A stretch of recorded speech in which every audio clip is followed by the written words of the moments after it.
Assalamualaikum warahmatullahi wabarakatuh. Saya Wiwi Febrianti dari kelas Matematika A dengan NIM G1D022015. Nah, pada kesempatan video ini saya akan menjelaskan tentang hak dan kewajiban. Nah, yang pertama itu saya akan menjelaskan tentang apakah hak lebih penting daripada kewajiban. Yuk simak videonya. Hak dan kewajiban merupakan dua hal yang dimiliki oleh manusia. Keduanya tidak bisa dipisahkan atau diambil alih. Hak berkaitan dengan suatu hal yang akan didapatkan oleh seseorang, sedangkan kewajiban adalah suatu hal yang harus dilakukan oleh seseorang. Hak pasti bisa didapatkan oleh manusia, sedangkan kewajiban harus dilakukan oleh manusia. Hak merupakan kepunyaan atau kewenangan seseorang. Kewajiban adalah suatu hal yang wajib atau harus dilaksanakan. Pada dasarnya, kewajiban harus didahulukan sebelum mendapatkan hak. Artinya, kita harus melakukan suatu hal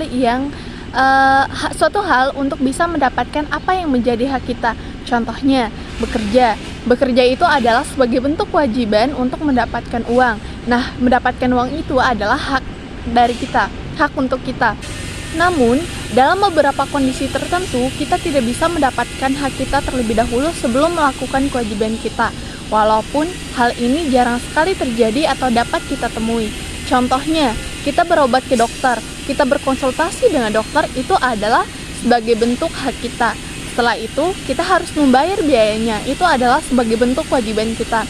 Nah, ada baiknya kita membiasakan diri kita untuk melakukan apa yang menjadi kewajiban kita terlebih dahulu sebelum kita menuntut hak kita. Selanjutnya yaitu, apakah di Indonesia pemikiran tentang hak mendahului kewajiban? Nah, dalam penyampaian hak dan kewajiban suatu negara masih saja ada yang tidak mendapatkan hak dan kewajiban untuk kehidupan yang layak. Hal ini dapat dilihat dari perilaku para pejabat yang mendahului haknya daripada kewajibannya. Begitu pula dengan masyarakatnya yang lebih mendahulukan hak daripada kewajiban. Contohnya, dalam masyarakat yang lebih mementingkan hak daripada kewajiban yaitu menuntut para pejabat agar segera turun tangan atas perbaikan jalan yang dapat membuat ketidaknyamanan dalam berkendara. Sedangkan masyarakat masih ada yang tidak menjalankan kewajibannya dengan baik seperti membayar pajak bangunan. Lalu, bagaimana pemerintah bisa menanggulanginya jika masyarakat masih acuh tak acuh tentang pentingnya membayar pajak negara? Ada pula pejabat yang lebih mendahulukan kepentingan dirinya daripada kepentingan masyarakat. Hal ini akan membuat ketidakseimbangan yang berdampak pada kesenjangan sosial yang berkepanjangan. Hal yang harus dilakukan untuk menjaga keseimbangan hak dan kewajiban yaitu kita sebagai warga negara yang baik harus bisa memposisikan diri dalam menanggulanginya, baik berperan menjadi warga negara maupun pejabat. Kita harus tahu akan hak dan kewajiban kita.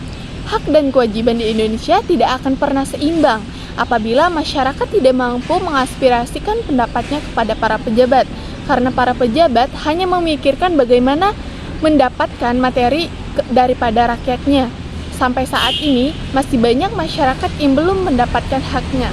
Oleh karena itu, kita memiliki asas, yaitu asas demokrasi, di mana kita sebagai warga negara dapat menyampaikan aspirasi kita terhadap keputusan-keputusan yang sudah ditetapkan yang memungkinkan memiliki dampak yang menyulitkan masyarakat yang kesulitan dalam menghadapi aspek-aspek ekonomi maupun aspek sosial.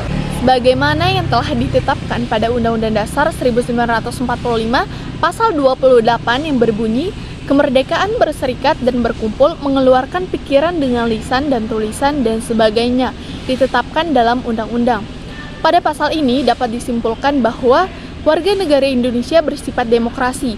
Bagi para pejabat diharapkan agar lebih memperhatikan rakyat yang kecil dan mampu menjadikan Indonesia lebih maju dan sejahtera di mata dunia dengan menjalankan hak dan kewajibannya dengan seimbang.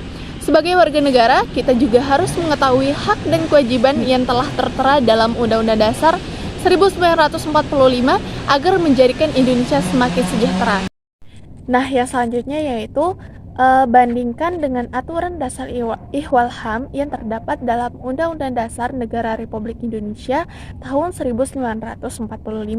Adakah keempat jenis HAM itu dalam aturan dasar konstitusi kita? Namun sebelum itu, kita harus ketahui dulu apa saja sih aturan dasar IHWAL itu. Nah, yang pertama, aturan dasar IHWAL pendidikan dan kebudayaan serta ilmu pengetahuan dan teknologi. Yang kedua, aturan dasar IHWAL perekonomian nasional dan kesejahteraan sosial. Dan yang ketiga, aturan dasar IHWAL hak dan kewajiban asasi manusia.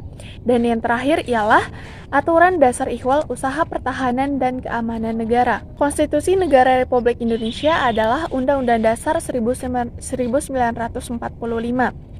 Nah, penambahan rumusan hak asasi manusia ke dalam undang-undang adalah untuk mengakomodasikan perkembangan pandangan mengenai HAM yang makin penting sebagai isu global dan sebagai syarat berdirinya negara hukum. HAM sering dijadikan indikator dalam mengukur peradaban, demokrasi, dan tingkat kemajuan negara.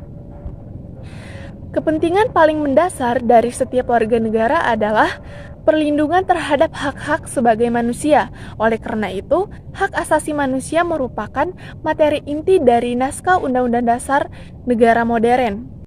Selanjutnya yaitu cita-cita reformasi untuk membangun masyarakat Indonesia baru harus dilakukan dengan cara membangun dari hasil perombakan terhadap seluruh tatanan kehidupan masa lalu.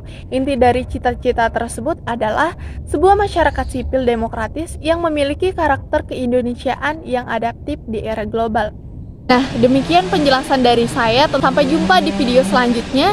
Saya Wiwit Febrianti, pamit undur diri. Assalamualaikum warahmatullahi wabarakatuh.